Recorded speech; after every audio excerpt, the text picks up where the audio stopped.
వెంకటరెడ్డి గారు. ఈశ్వర్ గారు, ముందుగా మీకు ప్యానెల్లో ఉన్న అందరికీ సాక్షి టీవీ ప్రేక్షకులకు నమస్కారాలు. అసలు ఏం జరిగింది 18వ తారీఖు నుంచి 23వ తారీఖు ఈరోజు మనం డిబేట్ కండక్ట్ చేసేదాకా సింగయ్య అనేటటువంటి ఒక వ్యక్తి మరణానికి సంబంధించి ఎన్ని మలుపులు తిరిగింది కదనేది ఖచ్చితంగా 1 by 1 చెప్పాలి. ఫస్ట్ ఏం జరిగింది, జగన్మోహన్ రెడ్డి గారి పర్యటన జరుగుతున్నప్పుడే ఫస్ట్ వాళ్ళు పెట్టినటువంటి హెడ్డింగ్ చూడండి, మరో రచ్చకు జగన్ రెడీ. మరో రచ్చకు జగన్ రెడీ, ఇది ఆంధ్రజ్యోతి పెట్టినటువంటి హెడ్డింగ్. ఓకే, దీంట్లో జగన్మోహన్ రెడ్డి గారి కాన్వాయ్ బయలుదేరిన తర్వాత ఏదైతే గుంటూరు సమీపంలో సింగయ్య అనేటటువంటి ఒక వ్యక్తికి ప్రమాదం జరిగింది. ఇది ఎవరు చెప్పారు ప్రమాదం జరిగిందని?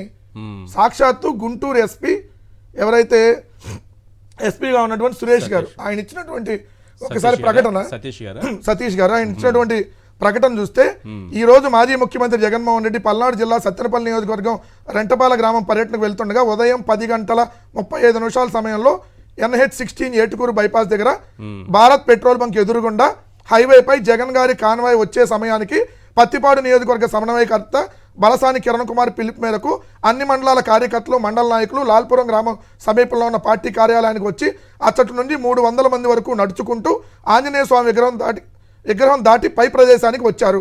వచ్చిన జనంలో వెంగళాయపాలెం గ్రామానికి చెందిన చీలి సింగయ్య సన్నాఫ్ మస్తాన్, వయసు 53 సంవత్సరాలు. అతను తాగి ఉండి కాన్వాయ్కు ముందు వెళ్తున్న ప్రైవేట్ కార్లకు ఎదురుగా వెళ్ళగా, కాన్వాయ్కు ముందుగా ఉన్నటువంటి ప్రైవేట్ కార్లకు ఎదురుగా వెళ్ళగా car AP 26 CE 0001 Tata Safari గుద్దగా చీలి సింగయ్య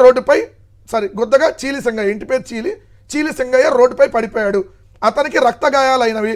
అక్కడ ఉన్న కార్యకర్తలు సదరు పడి ఉన్న సింగయ్యను డివైడర్ మీద పడుకోబెట్టి వెళ్ళిపోయారు. హైవే రక్షక పోలీసు వారు 108కి కాల్ చేయగా అంబులెన్స్ వచ్చి సింగయ్యను గుంటూరు GGHకి తీసుకెళ్లగా డాక్టర్ గారు పరిశీలించి అప్పటికే సింగయ్య చనిపోయినట్టు నిర్ధారించారు. వెహికల్ నెంబర్ కూడా ఇచ్చారు. వెహికల్ నెంబర్తో ఎవరైతే ప్రకటన, ఎస్పీ గారు ఇచ్చినటువంటి ప్రకటన ఏది, ఆయన తాగాడని, కాన్వాయ్ ముందుగా వెళ్తున్న ప్రైవేట్ కార్లకు ఎదురుగా వెళ్ళాడని, ఆ కారు నెంబర్ గుద్దిందని, అక్కడ కార్యకర్తలు చూసి పక్కన డివైడర్ మీద పడుకోబెట్టారని ఇది ఆయన ఇచ్చింది. ఈ జరుగుతున్నటువంటి సమయంలో ఈయన సింగయ్య గారి భార్య నెంబరు, సింగయ్య గారి మేనల్లుడికి సింగయ్య ఫోన్ చేయమని చెప్పాడు నెంబర్లకి. అక్కడ ఉన్నటువంటి పోలీసులు సింగయ్య గారికి భార్యకి చేస్తే భార్య ఫోన్ ఎత్తలా, ఎమ్మటే మేనల్లుడికి ఫోన్ చేస్తే ఫోన్ ఎత్తారు. అందరూ ఒకే ఇంట్లో ఉంటారు. ఇలా ప్రమాదం జరిగిందంటే గుంటూరు హాస్పిటల్కి తీసుకెళ్తున్నామంటే ఓకే మేము కూడా వస్తున్నామని చెప్పి వాళ్ళు వెళ్ళారు. వాళ్ళు వెళ్ళే సమయానికి అతను చనిపోయాడని చెప్పారు. సో అంబులెన్స్ ఎక్కేయడం ముందు సింగయ్య బాగానే మాట్లాడుతున్నాడు, సింగయ్య మాట్లాడుతున్నాడు. అతను గాయాలైనవి, అతనికి యాక్సిడెంట్ అయింది, గాయాలైనవి. కానీ చనిపోయేంత గాయాలు లేవు. ఇది ఎవరు ఇచ్చారు? పంచనామా రిపోర్ట్. అందరూ బాగా వినాలి. ఆయనకైనా గాయాలేంటి, ఈయన శవ పంచనామా చేసిన గుంటూరు GGHలో ఆయనకైన గాయాలు ముందు చూడండి. శవం గుంటూరు ప్రభుత్వ ఆసుపత్రికి వచ్చిన దగ్గర చల్లగా ఉంది. సో తల తూర్పుకి, కాళ్ళు పడమరకి వెల్లికలా పడుకొని ఉంది రాగానే బాడీ. ఒకటి ఎడమ బొగ్గ దవడ వద్ద దోకుడు చీలుడు గాయం, అంటే దోకుపోయింది కదా అది ఒకటి. 2 కుడి కంటి కింద భాగాన నల్లగా వాచిన చీలుడు గాయం. 3 కుడి ఛాతీపై దోకుడు చీలుడు గాయం. కుడి మోచేతి వెనక భాగం నుండి అరచేయి వెనక భాగం వరకు తోలు లేచిన దోకుడు గాయాలు. వినండి, 4 అయిపోయింది. 5 కుడి భుజం వద్ద దోకుడు గాయం. 6 కుడి ఎడమ మోకాళ్ళ వద్ద చిన్న దోకుడు గాయాలు. 7 ఎడమ చేయి చిటికెన వేలు వద్ద దోకుడు గాయం. ఈ దీంట్లో ఎవరైనా చనిపోతారా సార్? ఇది పంచనామాకి సంబంధించి ఫుల్ రిపోర్ట్ మీకు పెడతా. దీంట్లో ఆ కాలం వరకు నేను ఇప్పుడు తీసా. సో ఇది పంచనామా చేసేటప్పుడే 1:30 to 3:30 సమయంలో పంచనామా చేశారు. చేసినప్పుడు అక్కడ 2 DSPలు, 1 అడిషనల్ SP, 4 CIలు, 5 SIలు, మరి కొంతమంది కానిస్టేబుల్ ఎందుకున్నారు?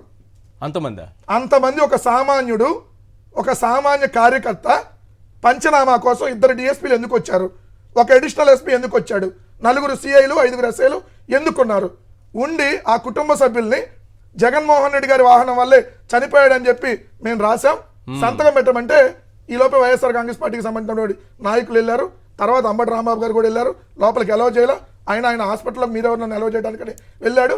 మీరు ఎలా డిసైడ్ చేస్తారు? SP గారు ఆల్రెడీ ప్రెస్ మీట్ పెట్టి వెహికల్ నెంబర్ చెప్తే మీరు జగన్ గారి వెహికల్ అని చెప్పి ఎలా మీరు దీన్ని డైవర్ట్ చేస్తారు అనేది క్లియర్గా అడిగిన తర్వాత వాళ్ళ స్టేట్మెంట్ క్యాన్సిల్ చేసుకున్నారు. సో అసలు జరిగినటువంటిది ఇది. అంటే అంబులెన్స్ ఎక్కేటప్పుడు ఇప్పుడు నేను చెప్పా కదా ఏమేం కావాలని, ఇది నేను సృష్టించింది కాదు, GGH గుంటూరు గవర్నమెంట్ హాస్పిటల్ ఇచ్చింది. దీంట్లో దోకుడు చీలుడు అది కూడా అది ఎక్కడ అన్ని రెండు ఎడమ చేయికి విధానం చూడండి, చేయి కూడా ఫ్రాక్చర్ కూడా లేదు.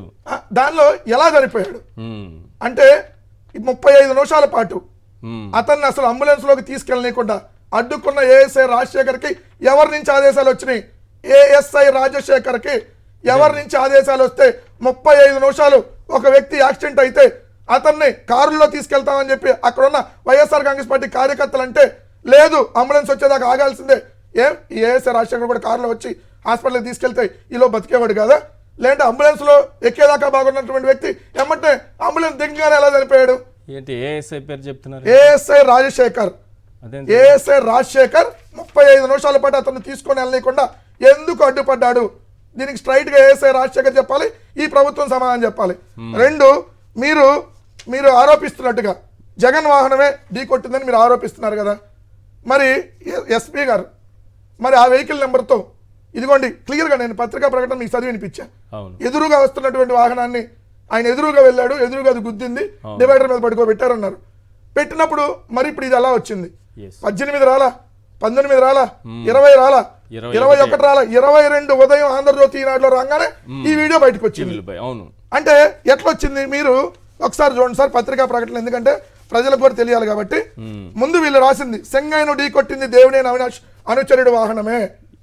సెంగైను ఢీ కొట్టింది ఎస్ గుర్తించిన పోలీసులు ఆయన కాన్వాయ్కు ముందు ప్రయాణిస్తున్న టాటా సఫారీ వాహనం వెంగళాయపాలెం ఎస్సీ కాలనీకి చెందిన చీలి సెంగైను ఢీ కొట్టింది. నల్లపాటి సి వంశీధర్ కేసు నమోదు చేశాడు. ఘటన జరిగిన సమయంలో వాహనంలో హరీష్ దేవినేని అవినాష్ ఉన్నారా లేదా అనే దానిపై కూడా అనుమానాలు వ్యక్తం చేస్తున్నారు. ఆ వాహనాన్ని వీరిద్దరూ కాకుండా వేరే వ్యక్తి ఎవరైనా నడిపారా అనే కోణాల్లో లోతుగా దర్యాప్తు చేస్తున్నారు. ఇది ఒకటి. ఈ రోజు ఆ వెహికల్ నల్లపాడు పోలీస్ స్టేషన్ లో కారు నెంబర్ తీసేసి అక్కడ పెట్టుంది.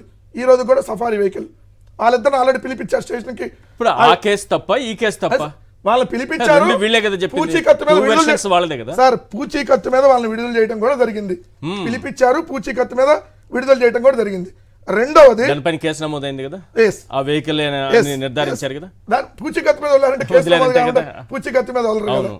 రెండు, నిర్దాక్షిణ్యంగా రోడ్డు పక్కన వదిలేసి వెళ్ళిపోయారు కార్యకర్తలు అని చెప్పి ఏదైతే ఆరోపణ చేస్తున్నారో అక్కడ మా పార్టీ కార్యకర్తలు ఉన్నారు.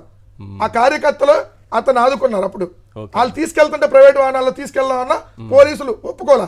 ఆ ఏఎస్ఐ రాజశేఖర్ లేదు అంబులెన్స్ రావాల్సింది అని చెప్పి 35 నిమిషాలు అక్కడ ఇతనికి అంత గాయాలైనా అక్కడే ఉండడానికి కారణం ఏఎస్ఐ రాజశేఖర్.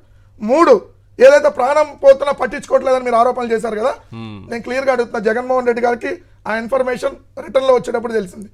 తెలిసినా ఈ లోపే అక్కడ మా ఇన్ఛార్జ్ పత్తిపాడు ఇన్ఛార్జ్ కిరణ్ గారిని అంబటి రాంబాబు గారిని పంపించారు. రెండు, చనిపోయింది మా పార్టీ కార్యకర్త అండి, మా కుటుంబ సభ్యుడు. సో ఆ కుటుంబాన్ని ఆదుకోవాల్సినటువంటి నైతిక బాధ్యత మా మీద ఉంది కాబట్టి ఖచ్చితంగా ఆ కుటుంబానికి ఆర్థిక సాయం అందించాం.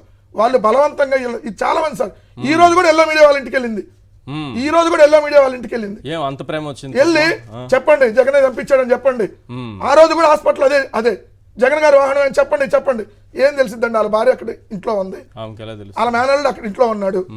వాళ్ళకి ఇక్కడ ఏం జరిగిందో తెలియదు కదా, కానీ వీళ్ళు జగన్ గారి వాహనం అని చెప్పి ముందే ప్రీ ప్లాన్డ్ స్కెచ్ చేశారు. ఆ రోజు ఆ కుటుంబ సభ్యులు కానీ ఒప్పుకొని సంతకం పెడితే ఆ రోజు నుంచి ఈ డ్రామాను నడిపేవాళ్ళు. వాళ్ళు ఒప్పుకోలేదు కాబట్టి 2-3 రోజుల తర్వాత ఒక వీడియో క్రియేట్ చేసి ఇది ఒక వీడియో స్కెచ్ అంటున్నారు కదా, దానికి ఆధారం కావాలి కదా, వీడియో ఉంది కదా సార్, దానికి తగినట్టు ఆధారం సృష్టించుకున్నారు. ఇది నిన్న పేపర్లు చూడండి సార్, నిన్న ఉదయం ఈ న్యూస్ రాగానే గంటల వ్యవధిలో ఎల్లో మీడియాలో ఒక వీడియో ప్రత్యక్షమైంది. ఎస్పీ గారు ఏం ప్రెస్ మీట్ పెట్టి మళ్ళీ ఏం చెప్పాడు?